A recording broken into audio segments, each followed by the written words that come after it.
2절까지 보도록 하겠습니다. 제가 한 절 읽고 여러분들이 한 절 읽고 마지막 절은 같이 읽도록 하겠습니다. 그들이 겟세마네라 하는 곳에 이름에 예수께서 제자들에게 이르시되 내가 기도할 동안에 너희는 여기 앉아 있으라 하시고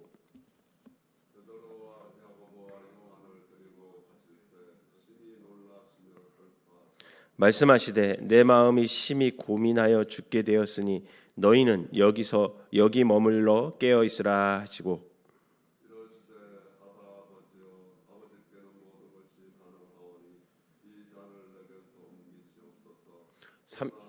35절이 빠진 것 같은데요. 35절이 빠졌어요.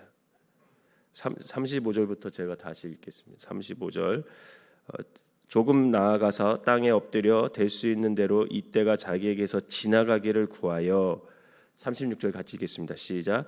이르시되 아빠 아버지여 아버지께는 모든 것이 가능하오니 이 잔을 내게서 옮기시옵소서. 그러나 나의 원대로 마옵시고 아버지의 원대로 하옵소서 하시고 돌아오사 제자들이 자는 것을 보시고 베드로에게 말씀하시되 시몬아 자느냐 내가 한 시간도 깨어 있을 수 없더냐.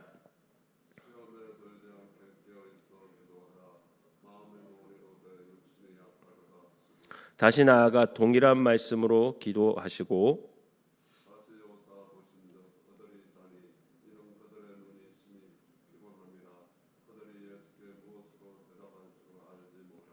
세 번째 오사 그들에게 이르시되 이제는 자고 쉬라 그만 되었다 때가 왔도다 보라 인자가 죄인의 손에 팔리느니라 일어나 함께 가자 보라 나를 파는 자가 가까이 왔느니라. 아멘. 거룩한 주일 새벽에 주님 전에 나온 여러분들에게 하나님의 은혜가 함께 하시기를 주님의 이름으로 축원합니다. 예수님께서는 이제 오늘 본문 우리가 읽은 데서 보면 십자가를 앞두고 겟세마네에서 기도를 이제 하십니다. 제자들을 다 데리고 가지 않으시고 베드로와 야고보와 요한을 데리고 함께 이제 기도하러 가시죠. 그리고 세 제자에게 주님께서 당신의 마음 상태가 지금 어떤지에 대해서 말씀해 주세요. 먼저 33절에 보면 예수님의 마음이 뭐라고 표현되어 있냐면 심히 놀라고 슬퍼하심 이렇게 표현하고 있고요. 그리고 34절에는 내 마음이 심히 고민하여 죽게 되었다 이렇게 표현하시면서 제자들에게 뭐라고 말씀하냐면 깨어 함께 기도하자 이렇게 주님께서 말씀을 하십니다. 그런데 예수님과 제자들의 기도하는 모습이 너무나도 달라요. 완전히 다르죠. 예수님은 자신의 뜻이 아닌 하나님의 뜻을 구하면서 간절하게 기도를 하십니다. 그러나 제자들은 한 시간도 깨어서 기도하지 못하고 있어요. 이처럼 기도하지 못하는 제자들의 연약함을 보시고 예수님께서 안타까워하시죠. 그럼에도 불구하고 예수님은 다시 기도의 자리로 가셔서 동일한 모습으로 또 동일한 모습과 동일한 기도 내용을 가지고 간절히 하나님께 기도해요. 39절 한번 읽어볼까요? 39절을 한번 읽어보겠습니다. 시작. 다시 나아가 동일한 말씀으로 기도하시고 주님은 기도할 때 처음과 끝에 기도하는 모습이 흐트러지지 않고 지금 십자가의 잔을 지기 앞서서 주님 앞에 자신의 심정을 토하면서 간절하게 기도하는 모습을 볼 수 있어요. 그런데 여전히 제자들은 눈이 피곤해서 기도하지 못한다. 성경은 그렇게 얘기하고 있죠. 결국 예수님은 혼자 더욱 기도하신 후에 세 번째 제자들에게 말씀을 하십니다. 41절 42절을 읽어볼까요? 41절 42절 시작. 세 번째 오사 그들에게 이르시되 이제는 자고 쉬라 그만 되었다 때가 왔도다 보라 인자가 죄인의 손에 팔리느니라 일어나라 함께 가자 보라 나를 파는 자가 가까이 왔느니라 이렇게 말씀을 하고 계십니다.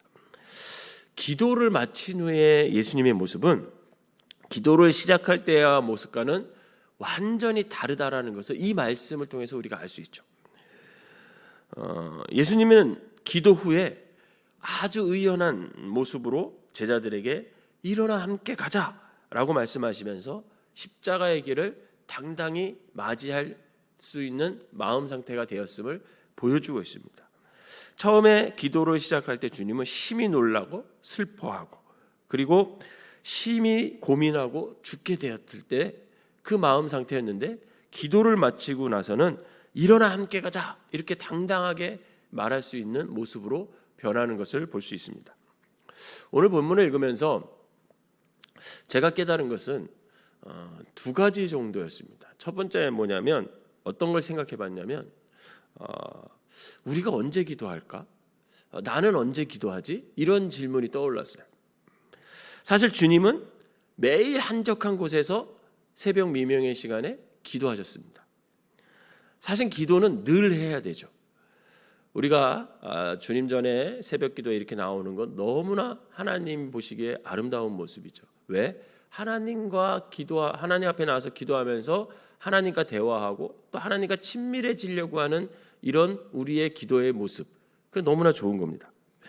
그런데 오늘 주님은 당신의 마음이 심히 놀라고 슬플 때, 또 내 마음이 심히 고민하여 죽게 되었을 때 기도의 자리로 나왔음을 볼 수가 있습니다.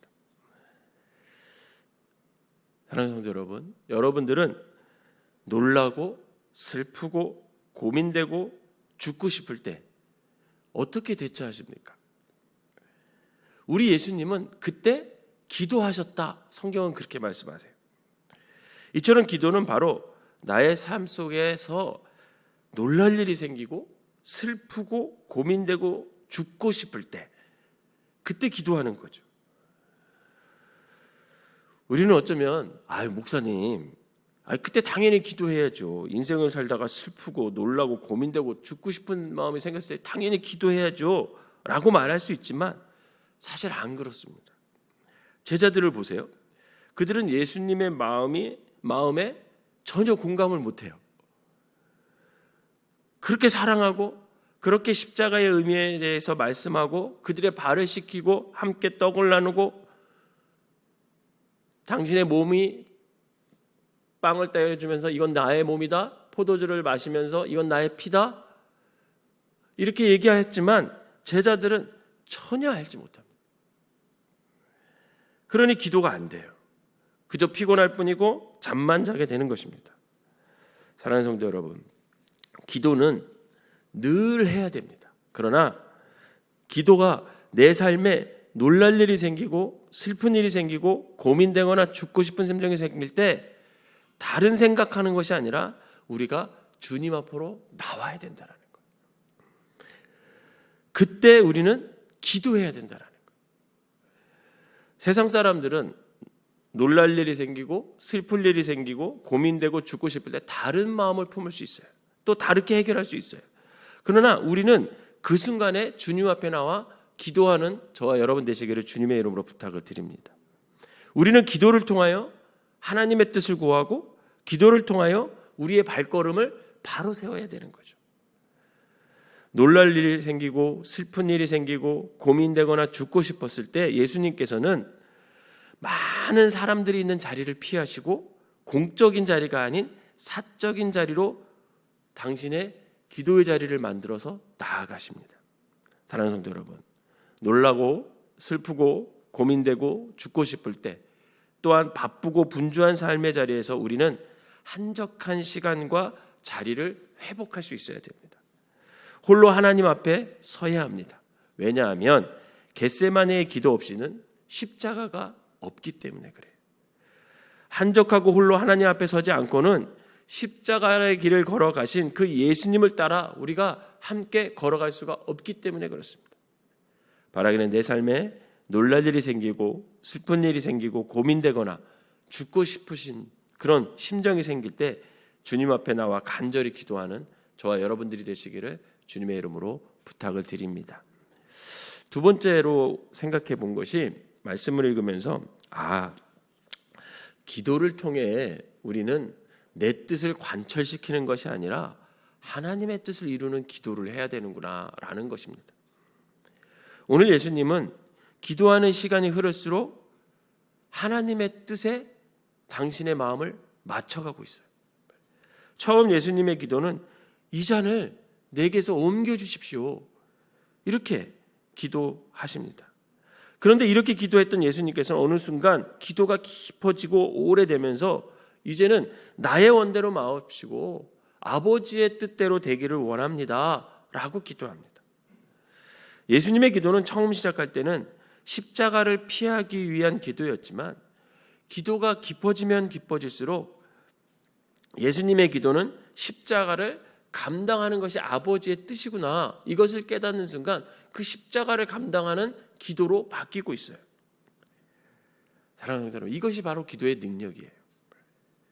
기도는 하나님을 설득해서 나의 욕망을 관철시키려는 것이 아니라 하나님께 내가 설득당해서 내 뜻이 사라지고 주님의 뜻이 나를 통해서 이루어지는 것이 기도의 능력입니다.